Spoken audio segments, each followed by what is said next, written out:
Assalamualaikum warahmatullahi wabarakatuh. Perkenalkan, nama saya Syakila Sofia Maharani dengan NPM 241302543 dari Program Studi Pendidikan Teknologi Informasi kelas A. Di video ini, saya akan membahas tentang mind mapping yang sudah saya buat tentang materi ekonomi SMA, yaitu kebutuhan dan kelangkaan. Materi ini sangat mendasar karena berkaitan langsung dengan kehidupan sehari-hari kita sebagai manusia yang selalu punya keinginan dan kebutuhan. Yang pertama adalah kebutuhan manusia.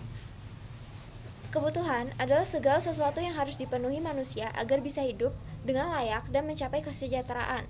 Misalnya, makan, minum, tempat tinggal, dan pendidikan. Kebutuhan manusia itu bersifat tidak terbatas, karena manusia selalu punya keinginan baru seiring perkembangan zaman. Sedangkan, alat pemuas kebutuhan seperti barang dan jasa jumlahnya terbatas. Nah, kebutuhan bisa dibedakan menjadi beberapa macam, diantaranya berdasarkan intensitasnya. Yang pertama, kebutuhan primer, yaitu kebutuhan pokok seperti makan, pakaian, dan tempat tinggal.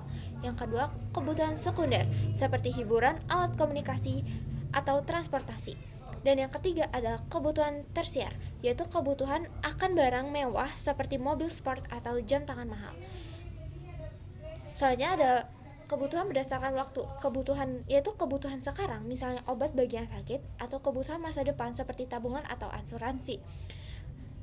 Selanjutnya ada kebutuhan berdasarkan sifatnya.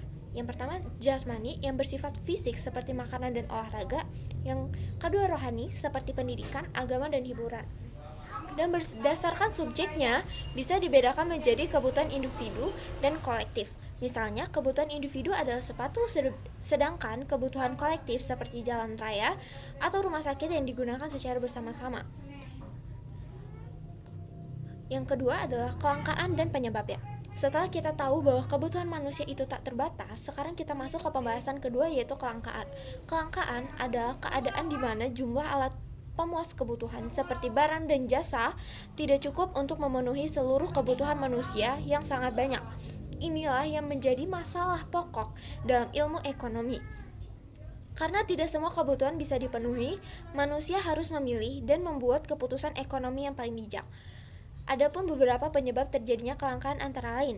Yang pertama, keterbatasan sumber daya alam.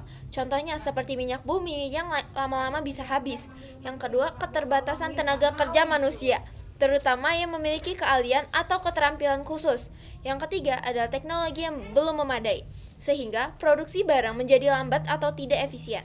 Yang keempat adalah bencana alam seperti banjir, gempa bumi, dan kebakaran hutan yang bisa merusak sumber daya. Pertumbuhan penduduk yang terlalu cepat menyebabkan kebutuhan meningkat drastis, dan juga konflik sosial atau politik seperti peperangan yang bisa menghancurkan sumber daya dan sistem ekonomi. Yang terakhir adalah cara mengatasi kelangkaan dan prinsip ekonomi. Nah, setelah tahu kalau misalnya kelangkaan itu nyata, pertanyaannya bagaimana cara mengatasinya? Ada beberapa cara yang bisa dilakukan, antara lain yang pertama adalah meningkatkan efisiensi produksi agar sumber daya digunakan sebaik mungkin. Yang kedua, mengembangkan ilmu pengetahuan dan teknologi supaya bisa menciptakan alat pemuas kebutuhan yang lebih banyak dan murah. Dan yang ketiga adalah menjaga kelestarian lingkungan agar sumber daya tidak cepat habis. Dan yang terakhir adalah melakukan perencanaan ekonomi yang baik serta mendidik masyarakat agar lebih bijak dalam menggunakan barang dan jasa. Lalu, ada satu hal yang sangat penting dalam ekonomi, yaitu prinsip ekonomi. Prinsip ekonomi adalah usaha manusia yang mendapatkan hasil sebesar-besarnya dengan pengorbanan sekecil-kecilnya. Contoh sederhananya, kalau kamu belanja di pasar dan bisa dapat banyak barang bagus dengan harga murah, berarti kamu sudah menerapkan prinsip ekonomi. Jadi kesimpulannya, kebutuhan manusia yang terbatas akan selalu dihadapkan dengan kenyataan bahwa sumber daya itu terbatas atau disebut kelangkaan. Maka dari itu, manusia harus belajar mengelola sumber daya dengan bijak, memilih secara rasional, dan bertindak efisien. Oke, kita sudah sampai di akhir video. Semoga penjelasan ini bermanfaat dan bisa membuat paham materi kebutuhan dan kelangkaan dalam kehidupan sehari-hari. Saya ucapkan terima kasih. Wassalamualaikum warahmatullahi wabarakatuh.